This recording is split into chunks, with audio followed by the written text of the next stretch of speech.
নমস্কার, নমস্কার।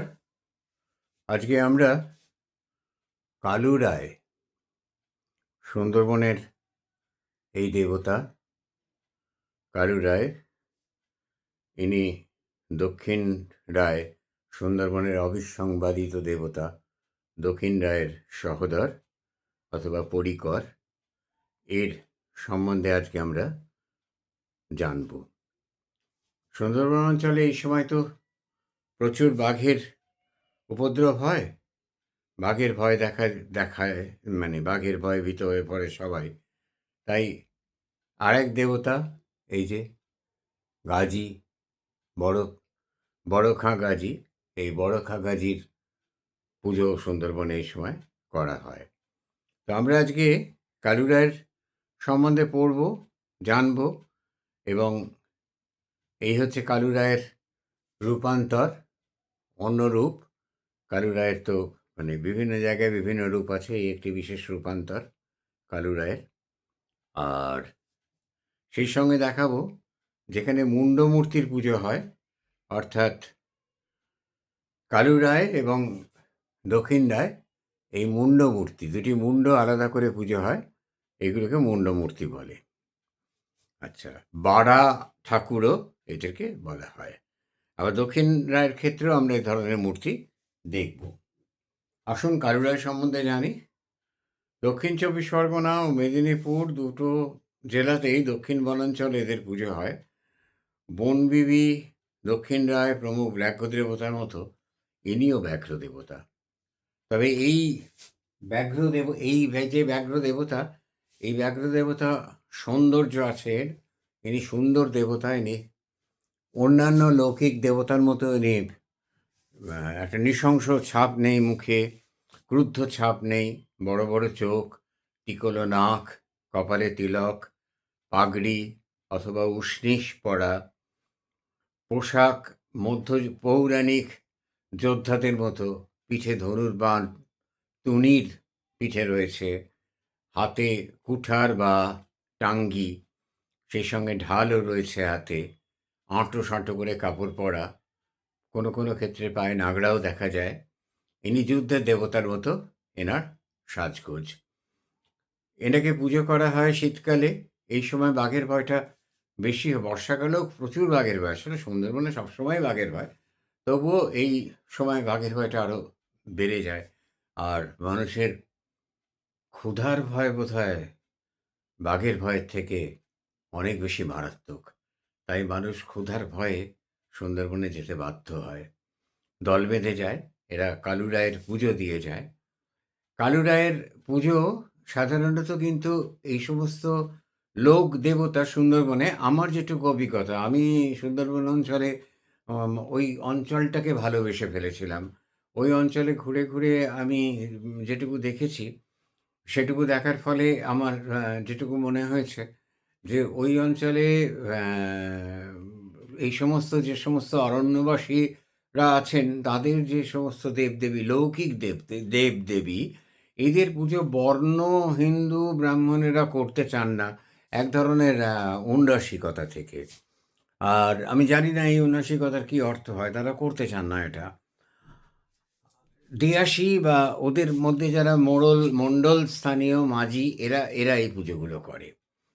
তো এখানে কিন্তু কালু রায়ের ক্ষেত্রে, কালু রায় দক্ষিণ রায়ের ক্ষেত্রে একসঙ্গে যুগ্মমূর্তি, এই যে ক্ষেত্র, এইখানে পুজো করেন কিন্তু বর্ণ হিন্দু ব্রাহ্মণেরা। কিছু সংস্কৃত শ্লোক ইত্যাদি প্রভৃতিও ব্যবহার করতে শুনেছি। জাঁতাল বলে এর একটা উৎসব হয়। উঁচু গাছের ডালে মাচার বন্ধ তৈরি করে সেখানে কালু রায় দক্ষিণ রায়ের বাড়া মূর্তি অথবা পূর্ণাঙ্গ মূর্তি স্থাপন করে সেই সেখানে মধ্যরাত্রে পুজো হয়। বলি হয় প্রচুর পরিমাণে, পাঁঠা বলি হয়, মুরগি বলি হয়, মদ, দেশি মদ প্রচুর পরিমাণে দেয়া হয়। মদ মাংসের একেবারে জোয়ার বয়ে যায়, পরদিন বিশাল ভোজ হয় এই অঞ্চলে। আর এই যে তারপরে ওরা সুন্দরবনের ভেতরে ঢোকে কাঠ, মধু, পাতা, মোম ইত্যাদি, ওদের যা মাছ সংগ্রহ করতে। মাছ সংগ্রহ করা কিন্তু খুব চাটিখানি না। নিঃশব্দে খালের ভেতর দিয়ে মাছ নৌকা যাচ্ছে, ছপ ছপ ছপ ছপ করে শুধু দাঁড়ের একটু আওয়াজ হচ্ছে, তার পেছনে কিন্তু নিঃশব্দে বড়ে মিয়া লুকিয়ে একেবারে আসছে। একটু পেছনে পড়ে যাওয়া বা একটু সুযোগ পেলেই ঝাঁপিয়ে পড়ে তুলে নেবে একজন মাঝিকে, বাঁচানো যাবে না তাকে কিছুতেই। আর জানেন, একটা অদ্ভুত সিস্টেম আছে ওদের ওখানে, যেখানে এই বাঘের কিল, মানে বাঘ মারে যেখানে, সেখানে সাধারণত বাঘ খায় না, নিয়ে যায়। কিন্তু যেখানে মারে সেখানে ওরা ওই টানা হ্যাঁচড়া করে কোনো রকমে যদি মৃত মানুষটিকে জামা কাপড় কিছু পায়, তাহলে সেটাকে সেই গাছের ডালে ঝুলিয়ে দেয়। বড় করুণ দৃশ্য। আহ, অর্থাৎ এখানে বাঘের হাতে একজনের মৃত্যু হয়েছিল। যাক সে কথা। কালুগাজির যে কালু রায়ের যে মূর্তি আমরা দেখি, সেই মূর্তির মুসলমান অঞ্চলেও কালু রায়ের মূর্তি দেখা যায়। হিন্দু অঞ্চলে যখন কালু রায়ের মূর্তি দেখি, সেই মূর্তির রং ফর্সা, সাদা অথবা হলুদ। আর মুসলিম অঞ্চলে যখন আমরা সেই মূর্তি দেখি, তখন সেই মূর্তির রং কালো। কালো ওরা মূর্তিটা করে। হিন্দু অঞ্চলে দাড়ি দেখা যায় না। মুসলিম গোঁপ, কানের জুলপির সঙ্গে জোড়া, চওড়া গোঁপ, যাকে চৌগোপ্পা বলে, সেই চৌগোপ্পা ধরনের গোঁপ, কিন্তু দাড়ি নেই। আর মুসলিম অঞ্চলে যে কালু রায়, তখন তার নাম পাল্টে যায়। তার নাম পাল্টে হয়ে যায় কালু গাজী অথবা মগর দেবতা, কালু বড় খাঁ গাজী, কালু গাজী, এই তার নাম চেঞ্জ হয়ে যায়। সেই মূর্তির কিন্তু নূর আছে, নূর দাঁড়িয়ে আছে। আর দুক্ষেত্রেই এই মূর্তির পুজোয় প্রচুর পরিমাণে ঝাউ, বন ঝাউয়ের ফুল লাগে। এটা নাকি কালুগাজির অত্যন্ত প্রিয় ফুল। আর কোনো ক্ষেত্রে আবার কুমিরও পায়ের কাছে শায়িত অবস্থায় কুমির আছে। দুপাশে দুটো বাঘ, শায়িত অবস্থায় কুমির আছে। একটা কথা শুনেছেন তো, আটঘাট বেঁধে কাজ করবে। এই আটঘাটের দুটো অর্থ হয় জানেন। একটা হচ্ছে তবলার ওই যে ঘাটগুলো থাকে, যার উপর দিয়ে ছড়টা যায়, যেটাকে টেনে সুরে বাঁধা হয়। আর মাঝখানের অঞ্চলটা দুটো ঘাটের, ওইটা ঘাট, এটা আট ঘাট।